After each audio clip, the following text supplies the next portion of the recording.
میرا خیال ہے کہ الیکشن کمیشن عنقریب اناؤنس کر دے گی ڈیٹس. ان کی پارٹی سے متعلق جتنے نوجوان ہیں وہ سیدھی بات کر ہی نہیں سکتے، گالی گلوچ کے علاوہ ان کو کچھ نہیں آتا ہے. پاکستان میں آج تک کوئی پرائم منسٹر اتنا خوش قسمت نہیں گزرا ہے کہ جن کو تمام اداروں کی ہر طرح کی مدد میسر تھی. کیا کچھ نہیں ڈلیور کیا. میاں صاحب ذرا پرو کلچر اور پرو آرٹ ہیں، میں نے یہ محسوس کیا ہے.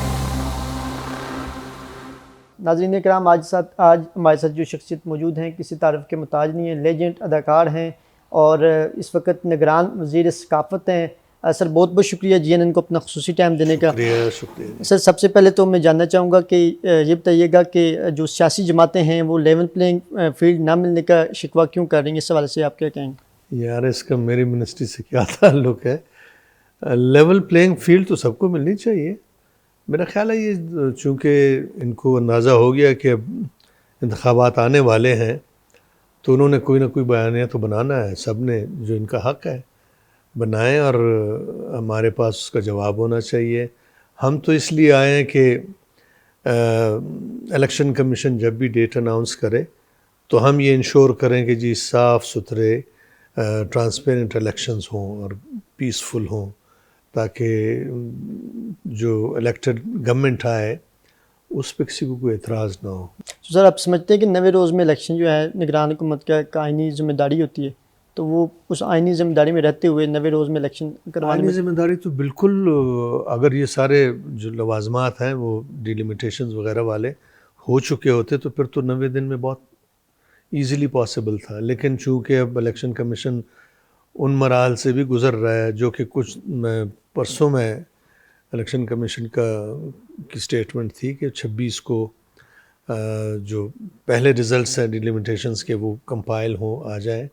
میرا خیال ہے کہ الیکشن کمیشن عنقریب اناؤنس کر دے گی ڈیٹس. شاہ صاحب یہ بتائیے گا کہ آپ آرٹ کونسل کے ڈی جی بھی رہ چکے ہیں. آرٹ کونسل بنیادی طور پر بنائی کیوں گئی، اس حوالے سے کیا کہیں گے؟ پی این سی اے اسی لیے بنائی گئی کہ یہ جو اتنا قدیم کلچرل ہیریٹیج ہے اس کو نہ صرف پریزرو کیا جائے بلکہ ڈیولپ اور پروموٹ کیا جائے. پی این سی اے نے اپنے محدود وسائل میں رہتے ہوئے بڑا کام کیا ہے، اور کئی اور ایسے ادارے ہیں جیسے لوک ورثہ ہے، صوبوں میں بھی بہت سارے ادارے ہیں جو اپنا کام کر رہے ہیں. لیکن جتنی توجہ ہمیں اس سیکٹر کی طرف دینی چاہیے تھی، تواتر سے جتنی حکومتیں آئی ہیں انہوں نے توجہ نہیں دی. شاید اس قابل نہیں سمجھا اس سیکٹر کو. لیکن اس سیکٹر کی اہمیت میں نے پہلے بیان کر دی کہ کتنی ہے. اس کو توجہ دینی چاہیے اور اس کا جو بیسٹ پوٹینشل ہے اس کو سامنے لا کے ملک کے تشخص کو بڑھاوا دینا چاہیے. خوبصورت سے خوبصورت انداز سے ملک کو ریپرزینٹ کرنا چاہیے انٹرنیشنلی تمام دنیا کے سامنے، اور خاص طور پہ اپنے لوگوں کے لیے اس کو جنت بنانا چاہیے.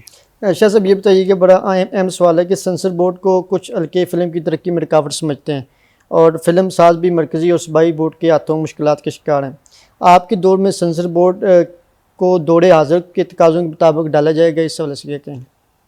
سینسر بورڈ جو ہے وہ میرا سبجیکٹ نہیں ہے، انفارمیشن کا ہے. کاش وہ میرا سبجیکٹ ہوتا تو میں یقیناً سینسر بورڈ کی پالیسیز کو ذرا سا دیکھتا. سینسر بورڈ تو ہر ملک میں ہوتا ہے، لیکن سینسر بورڈ جو ہے وہ رہنمائی کرتا ہے کہ اگر کوئی چیز غلط ہو تو آپ بڑے طریقے سے سلیقے سے فلم کے پروڈیوسر کو بتائیں کہ جی یہ چیز غلط ہے، اس کو ٹھیک کریں. رائٹ اوے چیزیں کاٹ دینا یا ریجیکٹ کر دینا یہ حل نہیں ہے. اس لیے کہ فلم میکرز نے بے تحاشا پیسے انویسٹ کر کے کوئی فلم بنائی ہوتی ہے، تو اس نیت سے سنسر نہیں کرنا چاہیے فلموں کو کہ وہ نہ چلیں، بلکہ اس نیت سے کرنا چاہیے کہ وہ چل سکیں اور وہ یعنی ہمارے کلچرل ہیریٹیج میں کچھ کنٹریبیوٹ کر سکیں. شاہ صاحب یہ بتائیے کہ ہماری اس وقت جو پاکستانی فلم انڈسٹری ہے وہ نہ ہونے کے مطلب برابر رہے گی، اس کے لیے پازیٹیو اقدامات کرنے کے لیے آپ کیا کر رہے ہیں اور اس حوالے سے کیا کہیں؟ پازیٹیو اقدامات اسٹیٹ کو یہ کرنے چاہیے کہ سب سے پہلے تو 24 کروڑ یا 25 کروڑ لوگوں کے لیے سنیماز کی تعداد بڑھانی چاہیے. کم از کم 3-4 ہزار سنیماز ہونے چاہیے اس ملک میں، اس لیے کہ آبادی اتنی بڑی ہے. چائنا میں 80,000 سنیما ہاؤسز ہیں، ان کی آبادی 1.25 کروڑ ہوگی.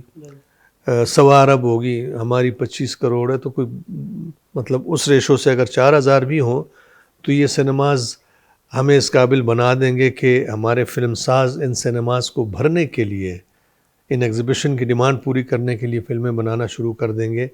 اور ان سنیماز میں کم از کم 80% ایسے سنیماز ہونے چاہیے کہ جس میں عام آدمی جو ہے پاکستان کا، جو متوسط طبقے کا ہے یا اس سے بھی نیچے، وہ آرام سے جا کے ٹکٹ خرید سکے اور تفریح انجوائے کر سکے، فلم انجوائے کر سکے. تو تب تو ایک بڑے اسکیل پہ ایکٹیویٹی شروع ہو جائے گی اور بے تحاشا فلمیں بننا شروع ہوں گی اور ہماری فلم انڈسٹری ریوائیو ہوگی. اگر یہ نہ ہوا تو فلم انڈسٹری ریوائیو نہیں ہو سکتی. آپ 1000 وظیفے ان کو دے، 1000 فنڈنگ کریں کسی پروڈیوسر کو، گورنمنٹ اگر چلے 25 کروڑ بھی دے دے گی، کتنے لوگوں کو دے سکتی ہے؟ بالکل نہیں دے سکتی. یہ پرائیویٹ سیکٹر ہے، لوگوں کو خود ریز کر کے فلمیں بنانی ہوگی، لیکن گورنمنٹ یہ انشور کرے کہ آسانی سے لوگ بڑی تعداد میں سنیما ہاؤسز بنا سکے، آسانیاں ان کو دیں. سر یہ بتائیے کہ بچوں کی تفریح کے لیے آپ کی منسٹری کیا کر رہی ہے ان کے لیے، کیونکہ کیئر ٹیکر گورنمنٹ ہے، اتنا ٹائم بھی نہیں ہوگا، لیکن لگ تو ایسے ہی رہا ہے کہ ابھی آپ کو سال ایک تو مطلب کہ ہونا ہی میں نہیں سمجھتا ہوں کہ سال ایک ہوگا، زیادہ سے زیادہ فیبرری تک ہی ہم ہوں گے. لیکن میں نے آتے ہی سب سے پہلا قدم یہ اٹھایا کہ بچوں کا جو مواد ہے، ہمارے فوک مواد سمجھ لیں، انڈیجنس کلچرل ہیریٹیج سے جو کلچرل ایجوکیشنل مٹیریل ہے، کہانیوں کی صورت میں، ضرب الامثال کی صورت میں، نغموں کی صورت میں، ٹنگ ٹوسٹرز کی صورت میں، کھیلوں کی صورت میں، وہ ہم نے اکٹھا کیا ہے. کل ایک کانفرنس شروع ہوئی تھی، آج اس کا آخری دن ہے. یہ سارا مواد اکٹھا کر کے ہم انہیں کیا ٹرانسفارم کریں گے ویڈیوز میں، آڈیوز میں، خوبصورت اینیمیشنز میں، کارٹونز میں اور السٹریٹڈ کتابوں میں. اور ایک چینل کے ذریعے جو ہماری کوشش یہ ہے کہ ہم ہیریٹیج چینل لانچ کریں.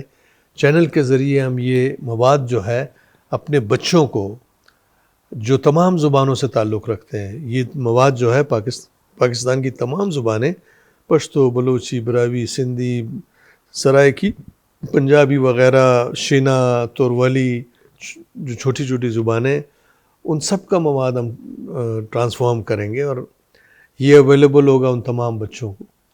اس لیے کہ اس وقت آپ کے بچے جو ہیں ان کو انگریزی رائمز تمام یاد ہے، ایڈیمز بھی یاد ہیں، پیرابلز بھی یاد ہیں، اپنی زبانوں کا کچھ بھی یاد نہیں ہے.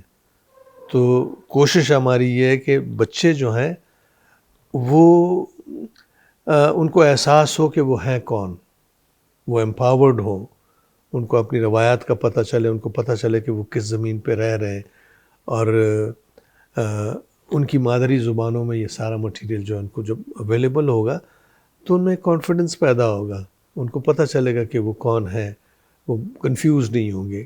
شاہ صاحب آخری 2 کوسچن آپ سے پوچھنا چاہوں گا. ایک پولیٹیکل کوسچن ہے، چیئرمین پی ٹی آئی کے ساتھ آپ کی ماضی میں بڑے قربتیں تھیں، معاملات تھے، اب کیا وجہ ہوئی کہ آپ قربتیں تو میں نہیں کہہ سکتا ہوں قربتیں تھیں. میں نے جب وہ اسپتال اناؤنس کیا تو اس زمانے میں میں نے مدد کی تھی اور میرے ساتھ پاکستان کے تمام آرٹسٹ شامل تھے. میں نے 3 آرٹ آکشنز ان کے لیے کیے، ان کے لیے نہیں، اسپتال کے لیے، کیونکہ وہ ایک اچھا قدم تھا. اور صرف لاہور میں ہم نے کوئی 2.5 کروڑ سے اوپر ایک رات میں جمع کر کے دیے 1993 میں، جو بہت بڑی رقم ہے. پھر کراچی، اسلام آباد، تو یہ تو اس پروجیکٹ کے لیے تھا. جہاں تک ان کی سیاست کا تعلق ہے، میں سمجھتا ہوں کہ ان کی سیاست مثبت نہیں تھی. انہوں نے سب سے جو غلط کام کیا وہ یہ کہ نوجوانوں کو گروم نہیں کیا، گروم کرنے کی بجائے ان کے اخلاق بگاڑ دیا.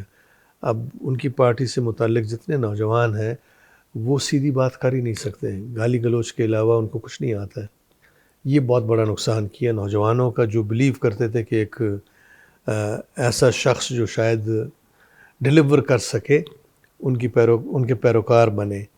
اور پھر 3.5 سال وہ رہے، غلط طریقے سے آئے، لیکن 3.5 سال ان کو ہر قسم کی مدد میسر تھی پاکستان میں. آج تک کوئی پرائم منسٹر اتنا خوش قسمت نہیں گزرا ہے کہ جن کو تمام اداروں کی ہر طرح کی مدد میسر تھی.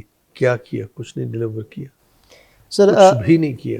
سر یہ بتائیے، تو اگر اس پہ بھی آپ تنقید نہ کریں تو پھر آپ اس زمین کے انسان نہیں ہیں. سر آپ نے مختلف حکومتوں کے ادوار دیکھے ہیں، آرٹ کے حوالے سے آپ کیا سمجھتے ہیں کہ کس حکومت نے مثبت کردار ادا کیا؟ میں کسی حکومت کو مثبت کردار کا کریڈٹ نہیں دے سکتا. بہت معمولی بھٹو کے زمانے میں یہ ادارے بنے، لیکن جس سکیل پہ ہونا چاہیے تھا نہیں ہو سکا. اس کے بعد جتنی حکومتیں آئیں، مطلب وہ زبانی جمع خرچ زیادہ ہوتا رہا ہے شروع سے. اس سیکٹر کو جتنی توجہ دینی چاہیے تھی آج تک نہیں ملی ہے. آخر میں یہ بتائیے کہ میاں صاحب کی واپسی کو کیسے دیکھتے ہو؟ آپ سمجھتے ہیں بطور سینئر آپ اداکار بھی ہیں اور مختلف ادوار بھی دیکھ چکے ہیں، میاں صاحب کو کیا سمجھتے ہیں چوتھی بار وہ پرائم منسٹر بن جائیں گے؟ اچھا، میاں صاحب کے ساتھ میرا ایک تجربہ ایسے ہوا کہ جب میں ڈی جی پی این سی اے تھا تو پاکستان کی کلچر پالیسی جس پہ ہم نے کام کیا تھا اور ہم نے جمع کروائی تھی، بڑے عرصے سے طاولہ قاسمی نے دبا کے رکھی ہوئی تھی. میاں صاحب سے میری ملاقات ہوئی، میں نے ذکر کیا کہ ایسی پالیسی ہم نے بنائی ہے، آپ کو یہ سپورٹ کرنی چاہیے. تو انہوں نے کہا کہاں ہے؟ میں نے کہا فلانی جگہ پر. کہتے ہیں مجھے بھیج دیں ڈائریکٹ. میں نے بھیجی پالیسی اور وہ ایک ہفتے میں اپروو ہو گئی کیبنٹ سے. پھر میاں صاحب کو میں نے سی پیک کلچرل کارواں کے بارے میں بتایا کہ ہم یہ کرنا چاہ رہے ہیں. منسٹری رجسٹ کر رہی تھی کہ نہ ہو، انہوں نے فوراً اپروو کر دیا. نیشنل آرٹسٹ کنونشن ہم نے بلانا چاہا، اگین منسٹری ذرا ریلکٹنٹ تھی. ان سے بات ہوئی تو فوری طور پہ وہ کر دیا. میرا تو یہ تجربہ رہا ہے. میرا خیال ہے کہ میاں صاحب ذرا پرو کلچر اور پرو آرٹ ہیں، میں نے یہ محسوس کیا ہے. اور اگر آپ جائزہ لیں پچھلی کئی دہائیوں کا تو وہ جب بھی آئے انہوں نے کچھ نہ کچھ کنٹریبیوٹ کیا ہے. میں یہ نہیں کہتا ہوں کہ ان پاکستان کو جنت بنا دیے، لیکن دوسروں کی نسبت تھوڑی سی کنٹریبیوشن کی بہتر ہے. ہر ایک کا حق ہے جو بھی آنا چاہے اپنے میرٹ پہ آئے اور صاف و شفاف الیکشن کے طور کے رزلٹ میں آ جائے اور کوشش کرے کہ اپنا بیسٹ دیں. سر بہت بہت شکریہ آپ کا. آخر میں ایک شعر عرض کرنا چاہوں گا اور اپنے پروگرام کا اختتام کرنا چاہوں گا. ہمارا قافلہ جب عزم و یقین سے نکلے گا، ہمارا قافلہ جب عزم و یقین سے نکلے گا، جہاں سے چاہیں گے رستہ وہیں سے نکلے گا. اے وطن کی مٹی مجھے ایریاں رگڑنے دے، اے وطن کی مٹی مجھے ایریاں رگڑنے دے، مجھے یقین ہے چشمہ یہیں سے نکلے گا. خدا حافظ.